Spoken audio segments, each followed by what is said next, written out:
Welcome back to class. I want to answer an important question that one runs into when you're doing interpretation. And that can be illustrated by Matthew 16:21 to 28.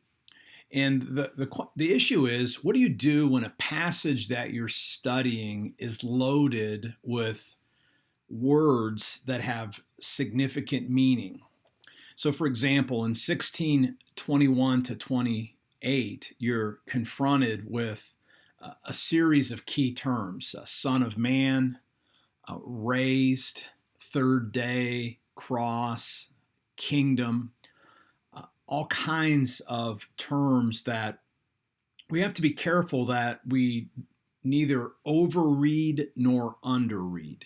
So, how do you deal with that in inductive Bible study? Again, one of the critical things is to not assume that you understand the meaning. Now, what I mean by that, if you've been working with Scripture for a long time, like in Matthew Inductive Bible Study, we've talked about kingdom. So we've seen what kingdom means earlier in our work in the gospel. It doesn't mean you have to forget about that. But if you're new to a passage, you want to make sure that you're not reading another author, like how Paul might use those terms back into, say, Matthew or Luke. And so we want to make sure we understand how Matthew uses things. So let's just illustrate how you could proceed. And I'm going to pick one word. Let's say that we're interested in cross. Now there's a term that we probably assume that we know what it means, because if you've been a Christian, you know that's the central message, that Jesus Christ died on the cross, right? So in Matthew 16, here's the challenge there. Now, cross shows up in Matthew 16:24. Then Jesus told his disciples, if any want to become my followers, let them deny themselves, take up their cross, and follow me. So what do we do with that term? Now, in inductive Bible study, you always want to initially begin with context. If you can't define the word precisely from the context, I'm going to show you how to work beyond that. But make sure you start with a deep dive into the context. That means even if you can't define a word, you can still do the contextual work. And so when we're working with cross, and again, I'm going to put that in the context of 16:21 to 28, what can we infer from, again, the immediate context? So immediate would be 16:24, and again, from that one verse. What are you going to do with that? You can see that it's used in relationship with the idea, if anyone wants to become my follower, and then we have deny self, take up the cross, follow me. So we know that cross is used, for example, with the phrase take up. I'll come back to why that might be important. Now the segment itself, in this case, 16:21 to 28 is going to be the segment, because it's just a very short passage. And then we have book as a whole.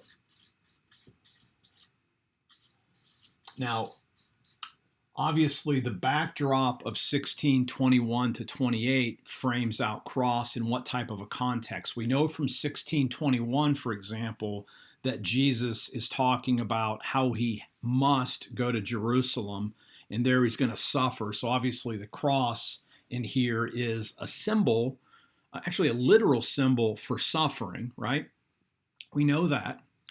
We also know that loaded up in this whole passage is language about future vindication at some level. Again, we'll talk about that when we work through the passage. But how else could you find out about cross? Well, one of the important things you want to do, and this is where the book as a whole comes in, before we jump outside of Matthew, do a simple word study. So when you run into a word, and this would be true of things like third day, like where does the number 3 show up in Matthew, for example, or where does Son of Man show up in Matthew? And in this case, where does cross show up? And you're going to see cross in a couple of contexts. There's a text that's back in chapter 10 where cross shows up. And then, of course, cross shows up in the crucifixion scene, right? So in chapter 27. And so you can look at these texts to get some backdrop on cross in Matthew. Now, where else can we get some definition of this? Well, Of course, you can use gospel parallels. Since we're in Matthew, you can look to Matthew, Mark, and Luke, so you can look at gospel parallel texts. But then for other keywords, it's important to do the historical background or word studies. You can do a word study. I mean, a word like cross probably isn't the word to do word study on. That's more for more theological words. So I would suggest doing historical background. And once you've done the contextual work, and again, I can't overemphasize, ground everything in what you can learn from the context, the immediate, 1624, the segment, and then the book as a whole before moving to these other things. But then you can get the historical background. And the easiest way to access historical background information, there's two ways, is have a good Bible dictionary handy. So like I recommend a one-volume Bible dictionary like Erdman's Dictionary of the Bible is a great one. Harper's Bible Dictionary, the New Century Bible Dictionary of the Bible. If you have lots of money, you can buy the Anchor Bible Dictionary, and you can also buy the IVP Dictionary of the Gospels, of Jesus and the Gospels. That'd be another source. Those are just some ideas. You don't have to necessarily run out and buy them. And again, a great resource that really everybody should have in your library and that you purchased for this particular class would be the IVP background commentary by Craig Keener, and you can see what he says on that. So proceed inductively and then move to resources, okay, including historical background. And that'll keep you both from over-reading stuff from outside into the context before you've looked at the context. And it will also mean make sure you don't under-read by neglecting what you can learn from other resources. I hope this helps you in your work, and I'm looking forward to seeing some continued outstanding interpretive work as you work through your assignments for this semester. Let me know if you have any questions. Until next time, live by faith, be known by love, and be a voice of hope to others.